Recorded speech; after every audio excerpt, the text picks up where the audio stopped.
Hi, I'm Darren Walker.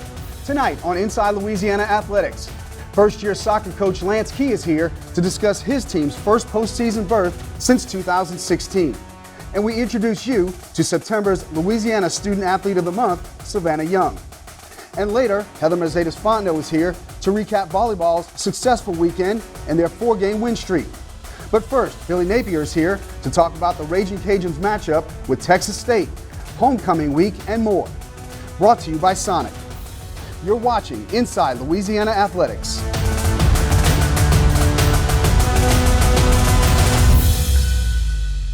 Hello and welcome to Inside Louisiana Athletics, a big week in soccer and volleyball. Another gameless weekend for the Ragin Cajuns football team. And joining us now to discuss that and a lot more is the head coach of the Ragin Cajuns, Billy Napier. So 16 days off, but you guys were getting a lot of work in the weight room and on the practice fields. Talk about the way you went into the weekend, the plan, and did you get everything accomplished? Yeah, I feel good about our plan. I think, Monday, Tuesday, Wednesday of last week, we took time and worked on some future opponents. Certainly got 5 big games here in November. And some of the things that are unique to each team relative to maybe not things that we don't see week in and week out going against each other in practice. And I feel like the kids showed up and worked. And then Thursday, Friday, we kind of turned our attention to ourselves. Took a good look in the mirror, had specific objectives and goals for each position group, and certainly offense and defense and special teams. So it was a good week. Been a part of some open dates where it's like pulling teeth. I really appreciate our kids and our staff and how hard they worked last week. Talk about the overall health of the team and just getting that rest before this stretch run. Sure, I think it comes at a good time. We had a handful of players maybe that wouldn't have been available if we had a game Saturday. But it's been a good week. Overall as a team, we're relatively healthy. Mostly contact-related issues, not a lot of soft tissue issues. So I think that Coach Stitch, Coach Pat, and Coach Hockey have done a tremendous job working together there. And we're in good position to finish the way we want to. Texas State is the next opponent. They're 2-5 on the year, but they're an improving team. Jake Spavital in his first year as the head coach, he was the offensive coordinator at West Virginia, and when he was there, they were putting up big numbers. Yeah, Jake's a very accomplished coach, has worked for some really good people in his career. This is a very capable team. They beat Georgia State, which I think is one of the more improved and better teams in our league. So, it's going to be about our preparation this week, and I'm excited to get back to work.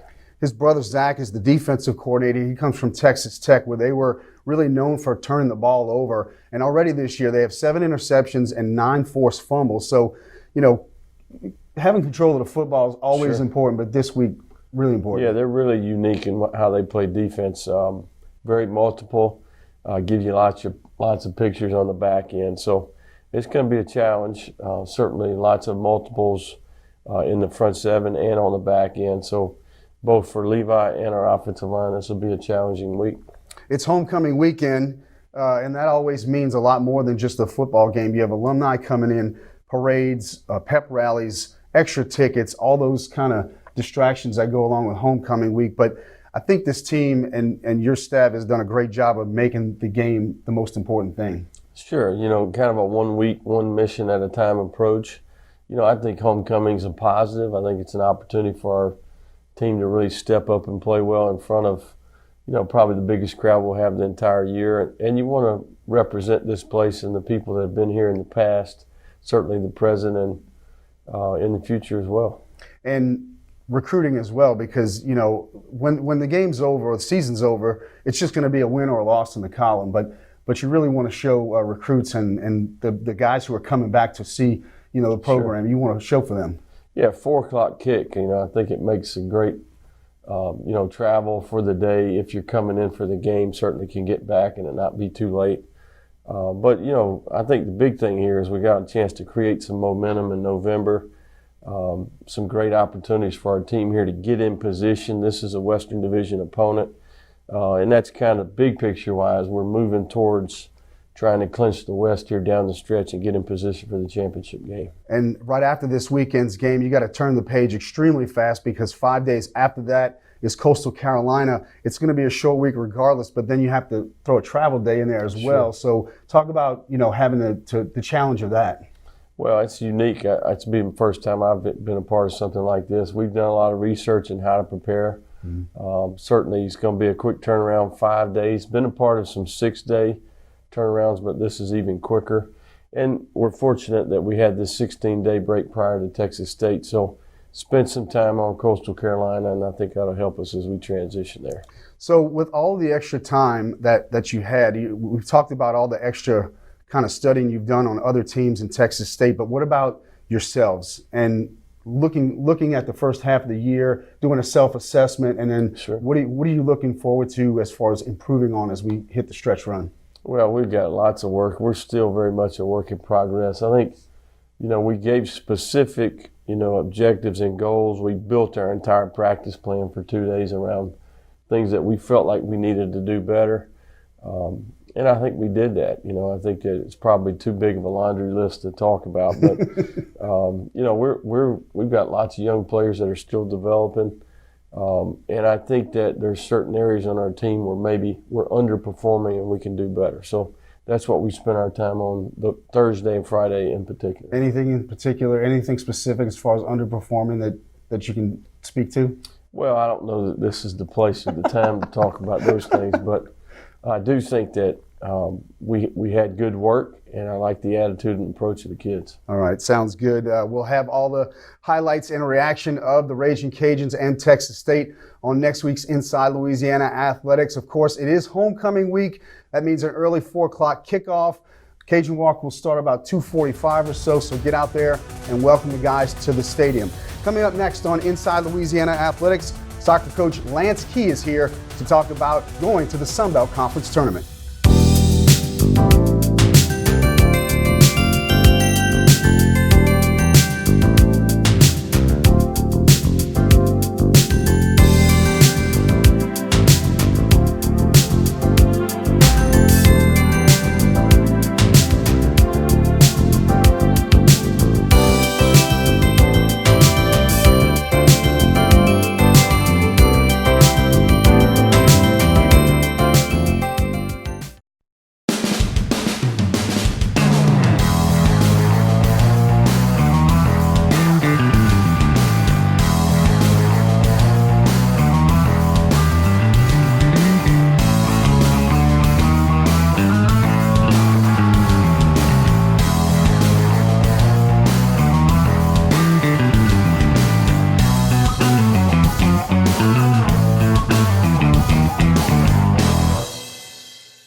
Hey Cajun Nation, it's Robert Hunt here, Senior Offensive Lineman. We want you to pack Cajun Field November 2nd for homecoming. See you guys there. Go UL. If you're happy and you know it's Zydeco. If you're happy and you know it's Zydeco. If you're happy and you know it, then your feet will surely show it. If you're happy and you know it's Zydeco. If you're happy and you know it's Manger. If you're happy and you know it's Manger. If you're happy and you know it, nothing God will help you show it. If you're happy and you know it's Manger.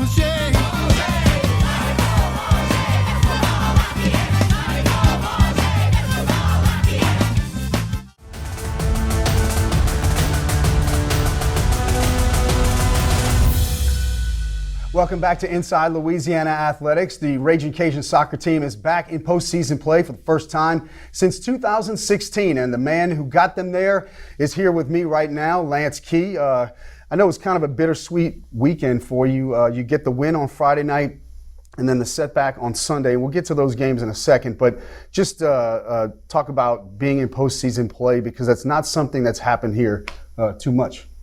Yeah, first time since 2016. From what I've been told, 3 of our players on the roster have been a part of a postseason experience, and the rest have not. So that's quite a number that we've got to help walk through these next 9 days in preparation for the Sun Belt tournament. Fortunately, the staff that we've been able to assemble has had a lot of postseason experience, and we know how to manage these weeks. And it's part of it's going to be education and preparation. The girls have done a great job. We came in August with not a whole lot of expectations outside our locker room, but the expectations inside our locker room were quite different. And I think the expectations were that we were going to put ourselves in position to compete for a postseason tournament experience and ultimately a postseason championship. The results over the weekend put us in position to get there. They could have left us in I think as high as third or as low as 7. As you said, a little setback on Sunday put us in the latter of those 2 positions. But with the parity in the league that I've addressed over the course of the season, there's just so little that separates teams across the table. We have every reason to be confident to go into the tournament and know that we can play with anyone that we see at any point in any round of that tournament, as long as we play well. We'll start on Friday night. What a rainy, messy night it was, but it just didn't matter. You guys come out very early and take a 2-0 lead, which is the opposite of what happened last week. Carlene Beedry with a goal just 8 minutes in with an assist from Kobe McNutt.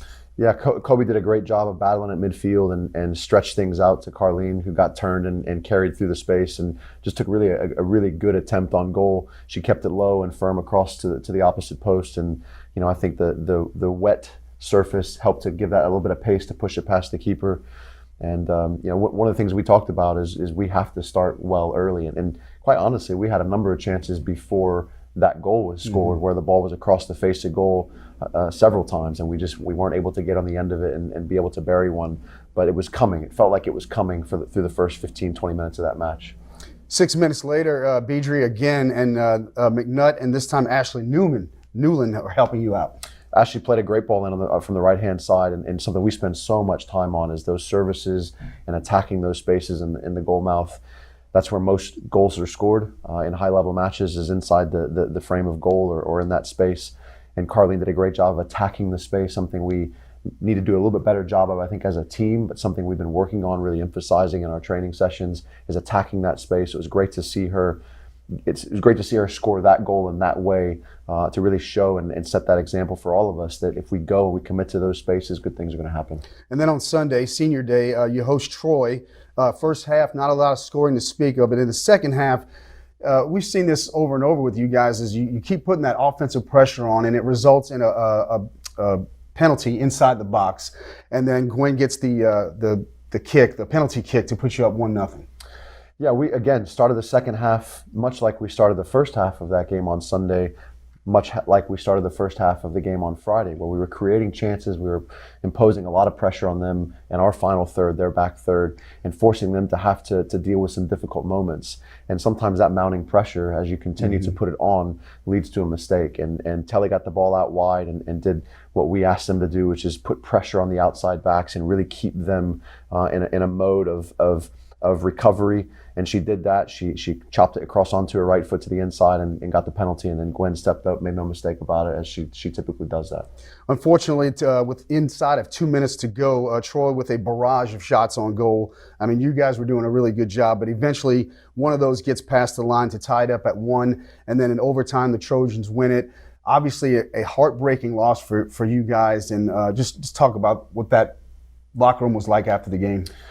Yeah, we spoke after the game. I don't make it a habit of going into the locker room, but we spoke after the game, and my biggest disappointment for them was it's senior day, right? And you got 5 seniors who have poured their hearts and soul into the program for 4 years, and they have a chance. They're 2 minutes from full time, where they get a chance to go out, not just getting into the tournament, but potentially as high as the 3 seed, and just really feel confident coming out of that final regular season weekend, and the result didn't turn out the way that we wanted it to. It was disappointing in that regard. But as we said, if we look back to February when we arrived on campus, or even back to August, to say we're going to be in the Sun Belt tournament with a chance to go and compete for a conference championship, we all would have been pretty excited about that. And that result on Sunday, as disappointing as it was, it can't discredit and it can't discount the experience that we've had this year, the effort that the girls have put into it, the honesty and just the commitment that they've had throughout the course of the season. They've done a great job, and we were very good on Sunday.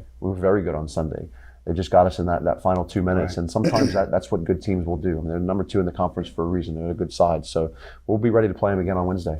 Yeah, 10 days between your final game and then that game on November 7th in the Sun Belt Conference Tournament. They go in as the number 7 seed, playing the number 2 seed Troy in a rematch from Sunday. So we'll have all the highlights and reaction with Coach Key when next week on the show. Coming up next on Inside Louisiana Athletics, the Louisiana Student Athlete of the Month, Savannah Young.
Great teachers change lives. It only takes one. Thank you, Coach Hill. Thank you, Mr. Gentry. Mrs. Hunter, you are the one who taught me perseverance, to always fight the good fight. Thank you, Miss Ross. You're the one who believed in me. Thank you, Miss Matthews. You're the one that pushed me to be better. Dr. Lee Hersey has been a great, wonderful role model, mentor. Thank you, teachers. Thank you, teachers. Thank you. This one's for you. Great teachers change lives. It only takes one. It only takes one.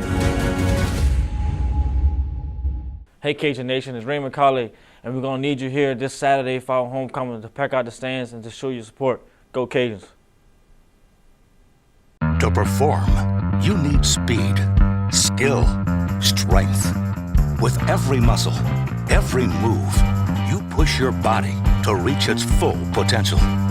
But sometimes you just can't push through the pain. That's when you know it's time to address it. So when injury puts you on the sidelines, trust us to get you back in the game. Lourdes Sports Care, the team behind your team.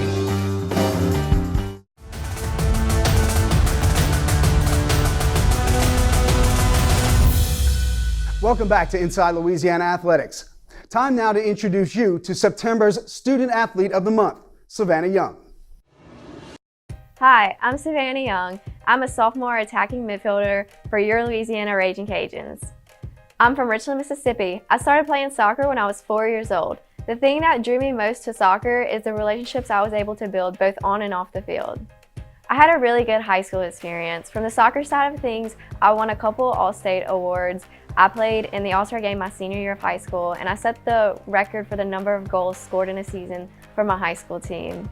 My senior year of high school, I took 29 college hours, and I finished with a 4.0 and was valedictorian of my class. During my recruiting process, I had never heard of this school, but when I came on my visit, I was completely blown away. The town is great, and all of the people around were so friendly, and I couldn't see myself being in a better place to grow as not only an athlete, but also a person in the real world. I'm majoring in biology, and I plan to pursue a career in the healthcare field. I either want to take the route of going to med school or going to PT school and being in pediatrics where I can help children and impact their lives. My experience of being a student athlete here has been nothing but wonderful. I've been surrounded by so many great mentors who I know that love me and just want me to be successful. I also have a great team who is so supportive in everything I do and only want me to be my best. Being a student athlete makes it hard to balance both school and your sport, so being named the Student Athlete of the Month makes me feel like other people see my dedication and hard work, and that's all worth it. Go Cajuns! Next on Inside Louisiana Athletics, Heather Mercedes-Fontenot recaps volleyball's Sun Belt Conference homestand versus Little Rock and Arkansas State.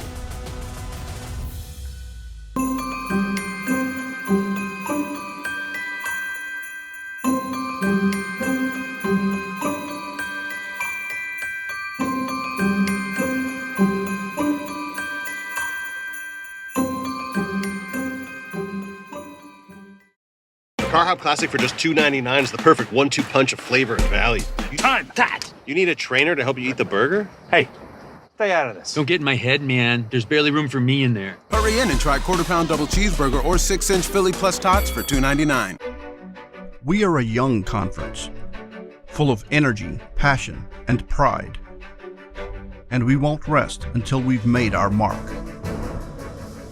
Our accomplishments have earned us a place among the top of the college football world. But we're just getting started.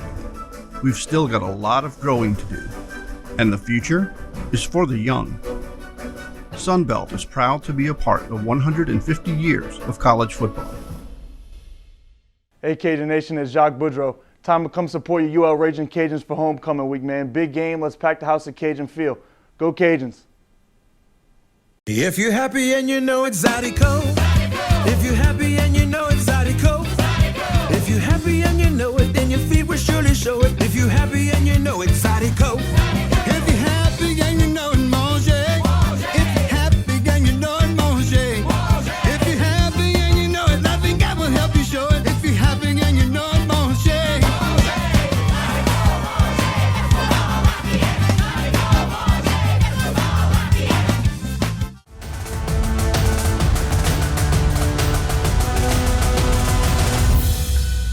Welcome back to Inside Louisiana Athletics. Fresh off a second consecutive 2-0 weekend is the head coach of the volleyball team, Heather Mercedes-Fontenot. That sounds pretty good, doesn't it?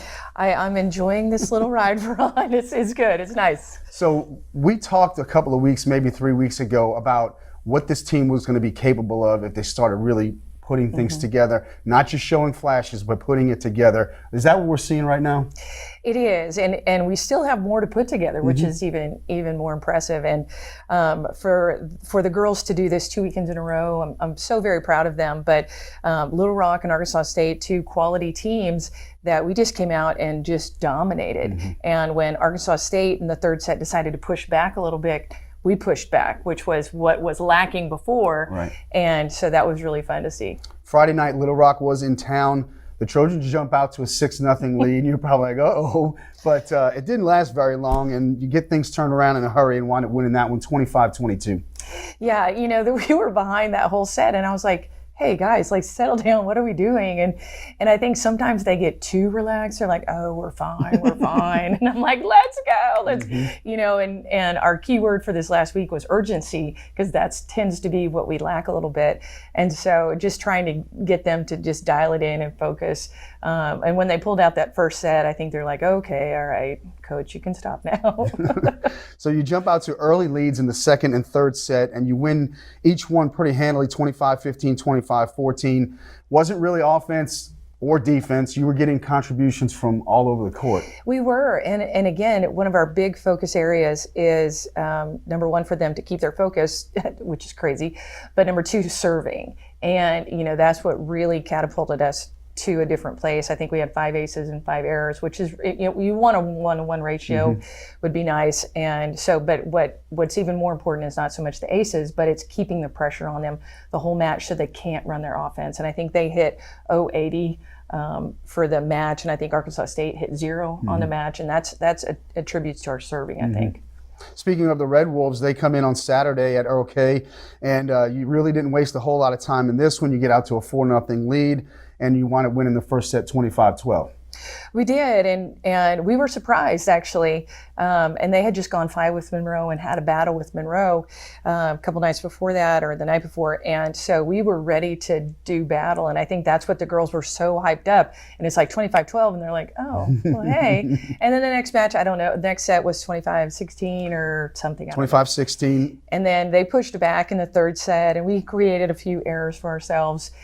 Started to play a little bit safe, and but then we found a way. It was 22-21, and we just next 3 points, boom, done. Yeah, you were tied late in the game at 19, but like you said, you were able to pull away to win the match 3-0. But again, going back to that fact that you said earlier, they pushed, you pushed back, you responded, and that's what you've been looking for. And yes, that is what we've been looking for. And I think, some of it is the confidence, but also having the opportunity to set different people. We don't always have to go to Haley, or don't always have to go to Kelsey Bennett.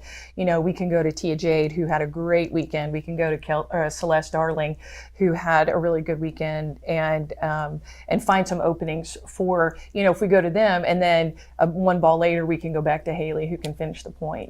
That's what really makes our offense strong. Yeah, we talked about the contributions, and you just hit on this about how You know, it's these team wins and not just a couple of folks contributing. Well, and they are, you know, it looks, if you look at the stats, it looks like it's Haley and Driana, but really, it's everybody because, you know, and that's one of the things about getting a Sunbelt Player of the Week. You know, somebody's got to really stand out. Well, in our team right now, it's very even across the board, and which is the way our offense is drawn up, so that, you know, it's tough for teams to defend us. And I'd much rather have it that way than just have one person carrying the load. So here you sit at number 2 in the Sun Belt West standings. It's alumni weekend, big weekend for the ladies. UT Arlington on Friday. They sit right behind you in the standings, and then you get Texas State, who is on top of the Western Division standings. Big weekend, to say the least. You know, I think now every weekend is a big weekend, really. And UT Arlington just beat Coastal in 5, so that's a big win for them. And, you know, we just need to go out and play our game. And I think that I like the fact that it's at home, and I like the fact that they've seen some success now. And we just need to keep plugging away and doing the little things, the details, focusing on the details and urgency that we've been focusing on, and let's go at it. You know? All right. Well, best of luck this weekend. Thank Thanks, you. as always, for the time. Coming up next on Inside Louisiana Athletics, a complete look at the upcoming schedule. So here at UL Lafayette, a lot of the classrooms and a lot of the programs here are trying to implement technology as much as we can. It's, you know, advancing every day. So a lot of the classrooms try to build on the technology and help you prepare for day-to-day life that you will actually use whenever you start your career. I absolutely love the university app. It's super helpful. I use the mobile app to check emails, to do all my finances on my phone, my schedule of classes. In our Moodle program, it's basically an online classroom for each class where you can talk to your professor, turn in assignments, chat with classmates, and to keep up with the classroom. And it's very helpful whenever you can just check an assignment or check when a due date is right then and there on your phone instead of having to open up a laptop and do all that. So to take an online class is super user-friendly, super easy to understand. The PowerPoints were so easy to follow. The teacher was talking through the PowerPoints. It was like a video. So it's just so cool to be able to almost be in a class and not be in a classroom at the same time. And I can take it at my own pace. It really helps me stay on top of my game and succeed here at UL Lafayette. The Learfield IMG College Directors Cup, the highly recognized mark of distinction in college athletics across all divisions, both men's and women's sports. Follow your favorite team's pursuit for excellence in this prestigious annual award through thedirectorscup.com, USA Today, or L Directors Cup on Twitter. Learfield IMG College Directors Cup, the crowning achievement in college athletics since 1993.